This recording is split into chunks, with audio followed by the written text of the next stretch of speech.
ఇంత మంచి వర్షం పడుతున్నప్పుడు నాకైతే సవాలక్ష క్రేవింగ్స్ వస్తాయి. కానీ ఇన్ని రోజులు నాకు బాగా ఆదతయ్యే ఫుడ్ మీకు చూపించిన, నాతో ఉన్న దోస్తులకు కూడా కొన్ని అరమానులుంటా ఉంటాయి. ప్రతిసారి నాకు ఆదతున్న ఫుడ్డే కాకుండా వాళ్ళ ఇంట్లల్లో ఉండే ఫుడ్ కూడా కనుక్కొని ట్రై చేస్తున్నా. గట్ల ట్రై చేసే ఫుడ్డే ఈ మునక్కాయ చికెన్ అన్నమాట.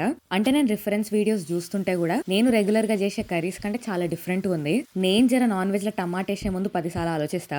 అండ్ కర్రీకి కొంచెం స్వీట్నెస్ వచ్చిందనుకో నాకు జర పసంद ఉండదన్నమాట. నా ఫుడ్ తిని ఆదత్ అవ్వడం వల్లను మరి ఏందో తెలియదు గానీ ఆ చుట్టుపక్కల ఉన్న ప్రతి ఒక్కరికి కూడా గదే ఆదత్ అయిపోయింది. సో గట్ల ఈ రెసిపీకి కూడా కొంచెం నా టచ్ ఇచ్చిన. గట్లా అని చెప్పి దాని ఒథెంటిక్ టేస్ట్ ఖరాబ్ చేయలే, జర అంటే ఎక్కువ చేసిన అంతే. మస్తు సోచాంచి ఒకటే ఒక టమాటా వేసిన అండ్ కొబ్బరి గసాలతో పాటు ఒక 4-5 కాజులు వేసిన. అంటే మొత్తం పేస్ట్ లెక్క చేసి మొత్తం వేసేసిన అనమాట, ముద్ద లెక్క. ఇక కర్రీ మొత్తం ఉడికిన తర్వాత ఆ ఉప్పు కారాలు మునక్కాయ ఇంకా చికెన్ ఫ్లేవర్ మస్తు దిగి మొత్తం ఫ్లేవర్లు అన్నిట్లు ఇరికిపోతాయి కదా. ఇక కూర ఉడుకుడుకున్నప్పుడు తిన్నప్పుడు మస్తు హైలైట్ అనిపించింది. దీని పక్కన వేడి వేడి బగారన్నం, ఇక పక్కన ఉల్లిగడ్డ నిమ్మకాయ అయితే మ్యాండేటరీ. ఈ పర్ఫెక్ట్ వీకెండ్ అండ్ వెదర్ కి పర్ఫెక్ట్ కర్రీ అని చెప్తా. మీరు గిట్ట ఎప్పుడన్నా ట్రై చేయకపోతే బరాబర్ గా ట్రై చేయండి. ఉప్పు కారం అల్లమెల్లి పేస్ట్ తోని మ్యారినేషన్, ఆనియన్ టమాటా మునక్కాయ కొబ్బరి గసాల కాజు పేస్ట్ గింతంతా గరం మసాలా గంతే వేసుకున్నాం. ముక్కను మంచి గోలించుకున్నారంటే సాల్ సమజ్ అయినట్టుంది కదా. సరే మరి ఉంటాం అలా.